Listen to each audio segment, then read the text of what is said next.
we are, for those of you who are just tuning in, going over some of the ballot measures. And in this portion, I wanted to talk about some of the measures pertaining to healthcare. Idaho, Nebraska, Utah. So what's going on in those states? There's Proposition 2 in Idaho, Proposition 3 in Nebraska, and Proposition 3 in Utah. In Utah, Prop 3 would be an effort to expand Medicaid. Look, I am all for expanding healthcare coverage and expanding or funding efforts to offer more health care to people in various states. Again, as with any ballot initiative that we've talked about, you should look into the wording, you should look into the funding behind these measures and really understand what the motivations and intentions are. With Nebraska, same thing with Prop 3, it's Medicaid expansion. And Idaho, Medicaid expansion, Nebraska, you get the point.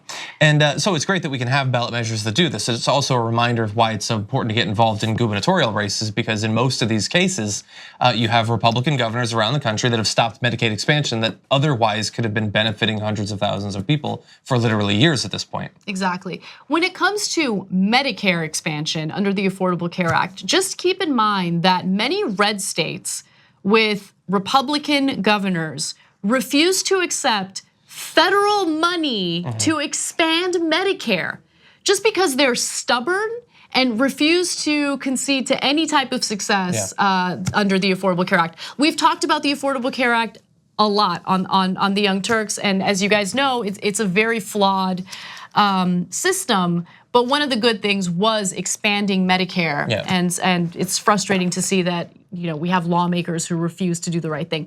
And then with healthcare, we also have question 1 in Maine that supports enacting payroll and non-wage income taxes to fund universal home care for senior citizens in Maine.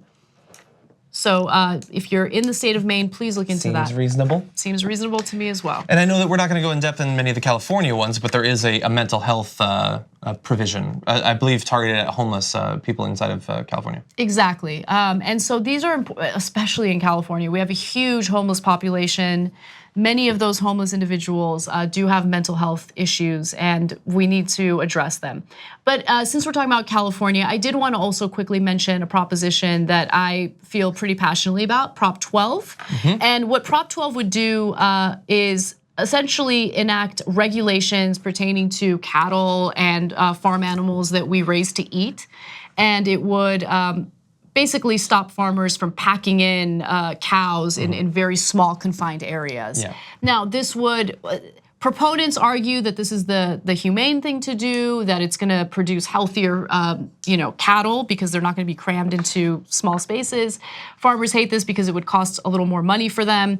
But those who are opposed say, look, it's gonna increase the price of meat, to which I say, okay. I mean, think about the impact of meat on climate change. I mean, I don't think that it's the worst thing in the world if people think, maybe I'm not gonna spend my money on red meat here. Maybe I'm gonna spend the money on a different form of plant-based protein.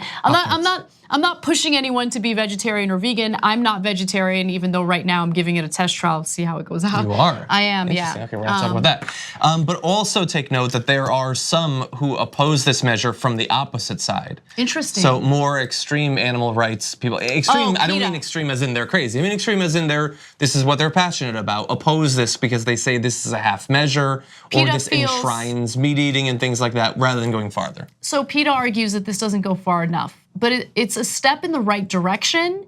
And so, I mean, if PETA had its way, they would just have an outright prohibition on eating meat, and that's just not gonna happen. Keep it real, so I support this. But I do get, while I don't necessarily agree with that position in this case, there are times when people and groups oppose ballot measures because although it seems like a step in the right direction, the intent of the proposal is to take the wind out of the sails of activists or the legislature to sort of stand in. If there's a belief that the legislature could do something stronger, well then you get out in front of it with a ballot measure and then you maybe stop that from happening. I don't think that's what's happening in this case, but understand that sometimes opposition to ballot measures can come from unlikely sources because of that sort of tactic. I totally understand that. With that said though, this is a step in the right direction and we should not have cows stuffed in these confined spaces. Yes, bear in mind that animals are innocent. 2 easy ways to follow the Young Turks. One is hit the subscribe button down below. then you're a TYT subscriber. And second is ring the bell. And when you do that on YouTube, you're notified of our videos.